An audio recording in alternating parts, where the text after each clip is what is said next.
Hello and welcome to my channel explore with Suhani. আজকে প্রচন্ড রোদের মধ্যে বেরিয়েছি ছাতা হাতে কলকাতা দর্শন করতে। আমরা স্টে করছিলাম সল্ট লেকে, সেখান থেকে বাস ধরে চলে আসি হাওড়া।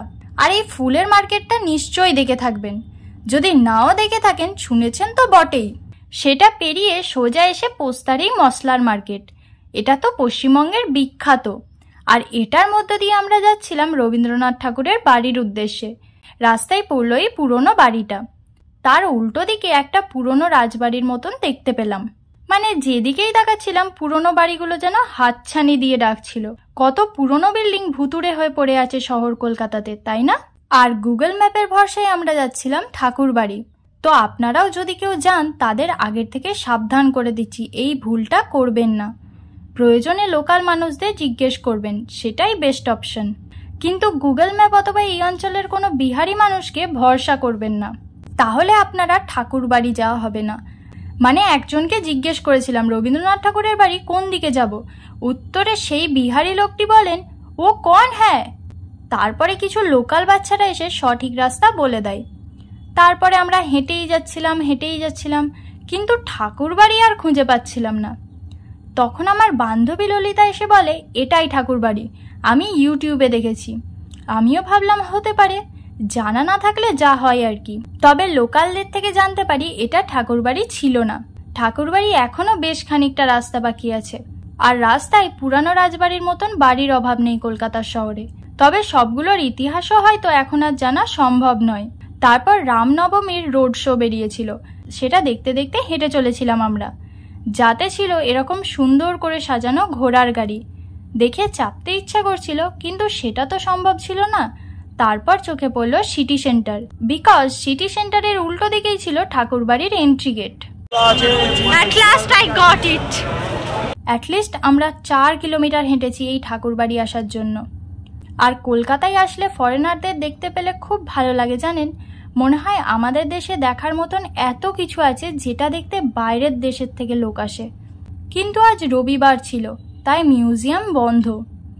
কেই বলে ভাগ্য খারাপ, আমরা এলাম এতটা কষ্ট করে হেঁটে হেঁটে, আর শেষে কিনা মিউজিয়ামটাই বন্ধ।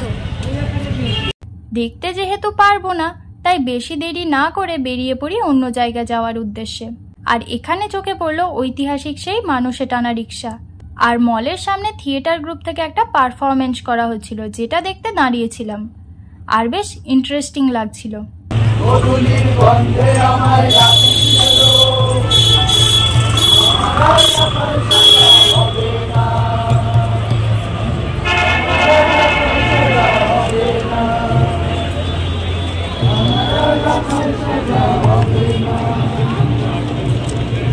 তারপর এত হেঁটে মাথা ধরে যাওয়ায় দিয়ে নিই 1 কাপ চায়ে চুমুক। আর মাথা ধরলে এটাই তো মোক্ষম দাবায়, কি বলেন আপনারা? তারপর বেরিয়ে দেখতে পাই রবীন্দ্র মঞ্চ। আর এই ঠাকুর বাড়িটা আসলে বুঝতে পারবেন চারদিকে 4টি গেট রয়েছে। দেখতে না পাওয়ার কারণে মন খারাপ নিয়ে উঠে পড়লাম বাসে। গন্তব্য ছিল বাবুঘাট। ইচ্ছে ছিল কলকাতার হেরিটেজ ক্রুজ রাইডটা করার। ক্রুজের টাইম ছিল 6টা 15, আর ঘড়িতে তখন বাজছিল 6টা। কিন্তু হার না মানার এক মানসিকতা নিয়ে আমরা এগিয়ে চলেছিলাম উদ্দেশ্যে সফল হওয়ার লক্ষ্যে। আর রাস্তায় এটা পড়েছিল, এটা হচ্ছে স্টেট ব্যাংক অফ ইন্ডিয়ার মেন ব্রাঞ্চ। আর তার পাশে এটা হচ্ছে ফরেন পোস্ট, যেখানে খুব সম্ভবত ইন্টারন্যাশনাল চিঠি আদান প্রদান করা হয়। আর আমি দেখুন লিটারালি দৌড়াচ্ছিলাম। আর এই হচ্ছে মিলেনিয়াম পার্ক, এইখান থেকেই ক্রুজটা ছাড়ে। এই যে ভাড়াগুলো দেখে রাখুন। আর এই হচ্ছে টাইমিং। কিন্তু এখানেও কপাল খারাপ, এত তাড়াহুড়ো করে এলাম, তাও এসে শুনলাম টিকিট শেষ। আপনারা কেউ বাইরে থেকে আসলে চেষ্টা করবেন 5টা থেকে লাইন দিতে, তাহলে যদি টিকিট পান তো পাবেন। আজকে আমার কপালটাই খারাপ, কি জানি কেন কিছুই আজকে ঘোরা হচ্ছে না।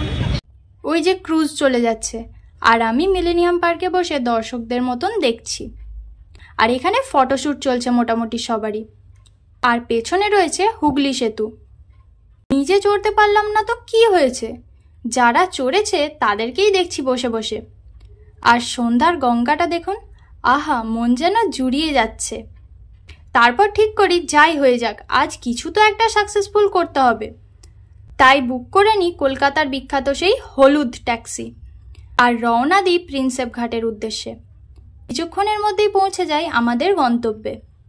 আর এখানে প্রিন্সেপ ঘাটের ইতিহাসটা লেখা আছে। আর ওপর দিয়ে যাচ্ছে হুগলি সেতু, এটা ঠিক তার নিচেই অবস্থিত।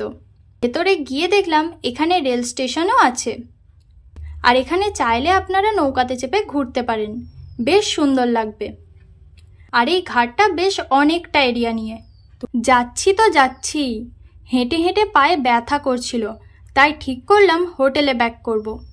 কিন্তু খিদেও খুব পেয়েছিল, তাই নিয়েছিলাম 20 টাকার ঘটি গরম, আর স্টেশনের ওপর বসেই খেতে শুরু করে দিয়েছিলাম।